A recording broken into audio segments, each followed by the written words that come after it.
안녕하세요. 과학 크리에이터 코코보라의 코코. 보라입니다. 반갑습니다. 안녕하세요. 보라님, 저희가 어디에 나와 있죠? 바로 국립생물차원관입니다.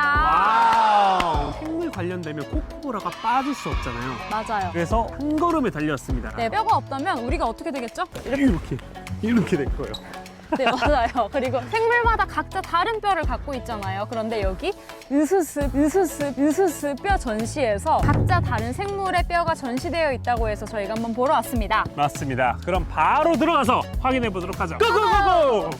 네, 저희가 지금 드디어 국립생물자원관에 있는 여기 생생체험관에 도착했는데요. 맞습니다. 어. 갑자기 저 으스스 추한 것 같아요. 아, 진짜요? 그럼 드립 칠 거예요? 드디어 여기 뼈 박물관에 도착했어요. 와, 와, 박수 한번 주세요. 와우. 그럼 한번 바로 들어가 볼까요? 아, 좋습니다. 그럼 자, 출발! 고고고고! 고고!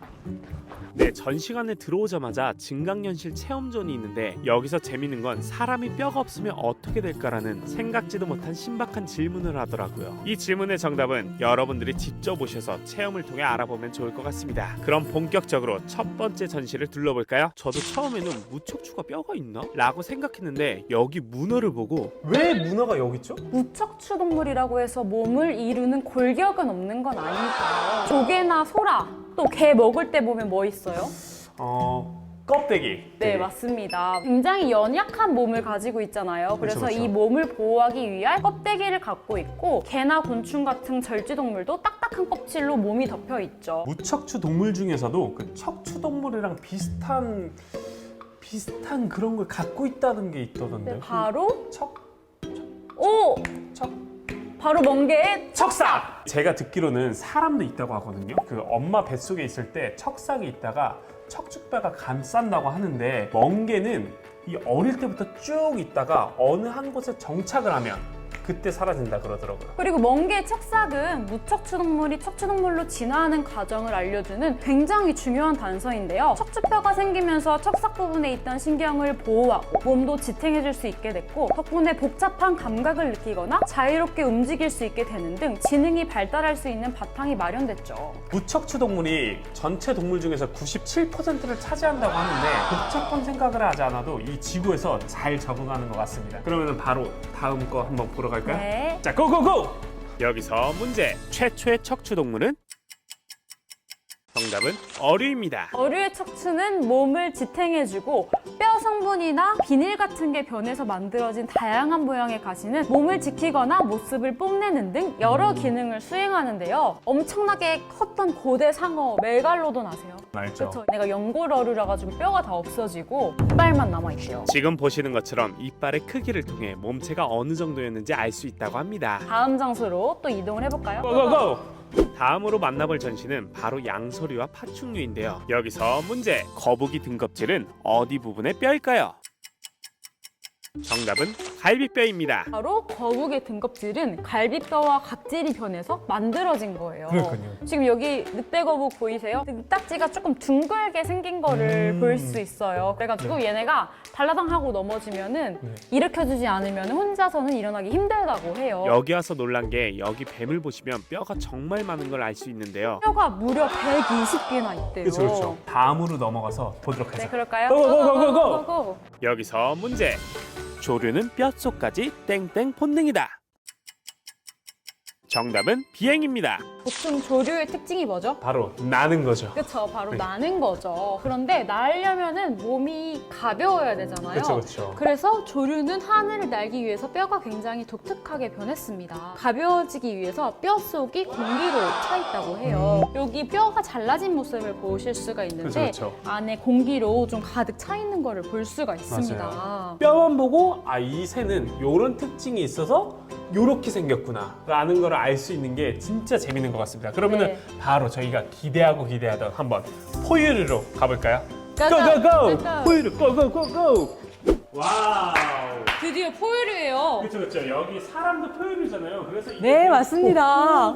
네, 안녕하세요. 저는 국립생물자원관 전시교육과 전시해설사 홍가연입니다. 안녕하세요. 반갑습니다. 혹시 포유류도 각양각색의 뼈를 가지고 있나요? 네, 맞습니다. 포유류도 어느 곳에서 생활하느냐에 따라 뼈가 여러 가지 다른 모양을 띠는 걸 볼 수가 있는데요. 바닷속에 산다든지 육지에 산다든지 하늘을 나다든지 하는 거에 따라 뼈가 여러 가지 다른 모양을 띠는 걸 볼 수가 있습니다. 그래서 생각해보니까 박쥐나 고래도 포유류잖아요. 그렇죠? 네, 맞습니다. 고래는 특히 육지에서 살다가 바다로 들어가서 살게 된 동물이잖아요. 그래서 뼈 모양이 되게 특이한데요. 육지에서 사는 동물들은 네 발로 걸어 다니잖아요. 근데 고래도 육지에 살 때는 네 발로 걸어 다녔어요. 그런데 바다로 들어가서 살게 되면서 앞발로 이렇게 헤엄을 치고 다니면서 뒷발은 점점 쓸모가 없어지게 된 거예요. 그러면서 앞발은 지느러미로 발전을 했지만 뒷발은 점점 사라지면서 퇴화가 되게 됩니다. 그래서 뒷발은 거의 보이지가 않아요. 그리고 헤엄을 치기 위해서는 얼굴이 좀 이렇게 긴 게 유리하거든요. 그래서 코뼈가 점점 길어졌어요. 그러면서 코가 콧구멍이 자연스럽게 이렇게 위로 올라간 형태를 띠게 됩니다. 그럼 혹시 환경에 따라서도 다른데 먹이에 따라서도 뼈 모양이 달라지나요?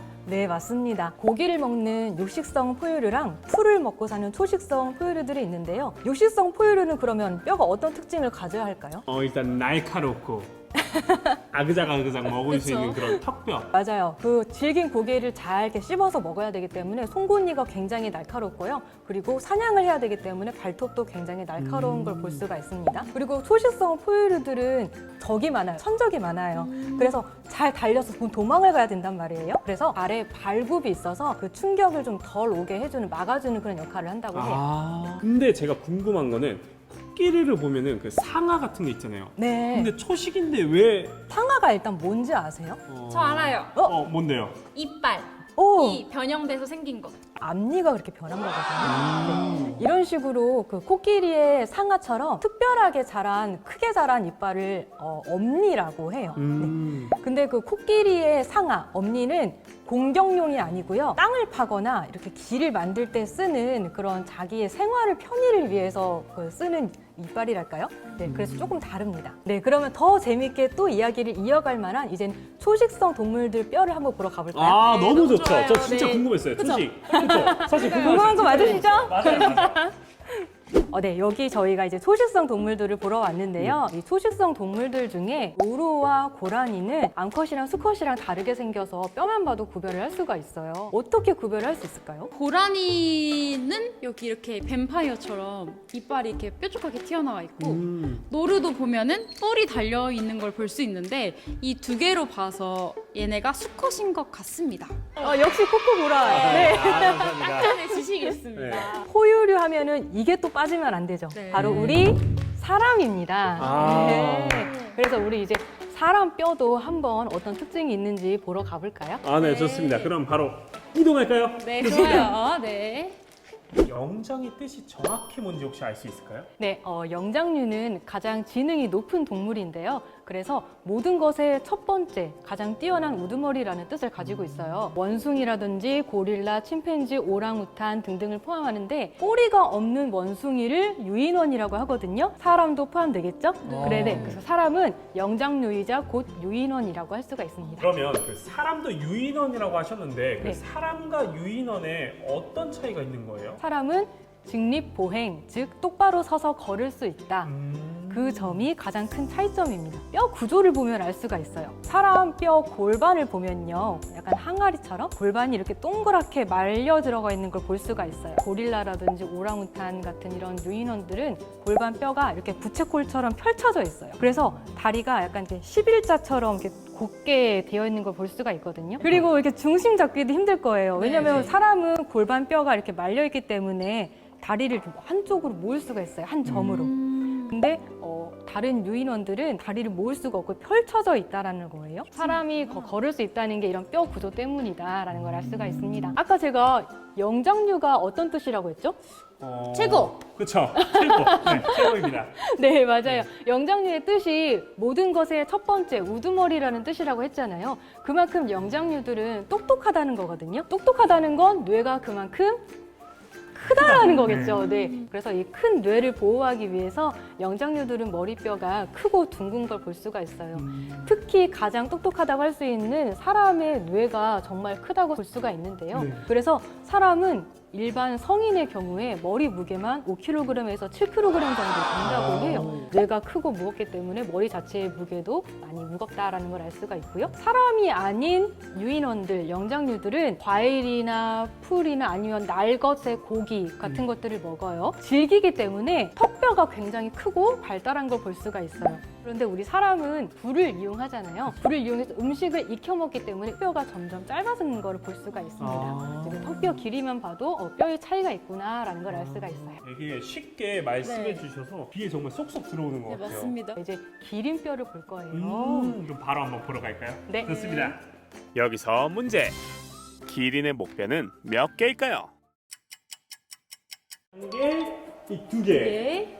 세 개, 네 네 개, 다섯 개, 여섯 개, 마지막 밑에 일곱 개. 정답은 7개입니다. 그렇다면은 우리 사람의 목뼈는 몇 개일까요?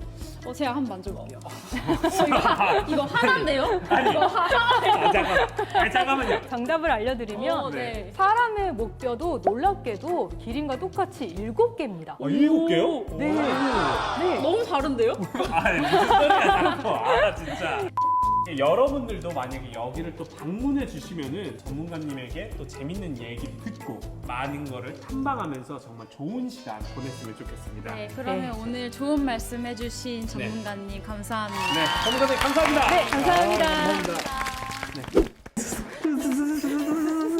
네, 농담이고, 네, 정말 오늘 여기 국립생물자원관에 있는 으스스뼈 박물관에서 정말 유익하고 재밌는 시간을 보낸 것 같습니다. 뼈가 이렇게 동물이 살아가는데 그리고 곡물에 대해서 연구하는 데에도 굉장히 중요한 역할을 하는지 몰랐는데 이번에 굉장히 많은 걸 알게 돼서 정말 뜻깊은 시간이었던 것 같아요. 맞습니다. 많이들 오셔서 정말 재밌는 시간을 가졌으면 좋겠네요. 안녕!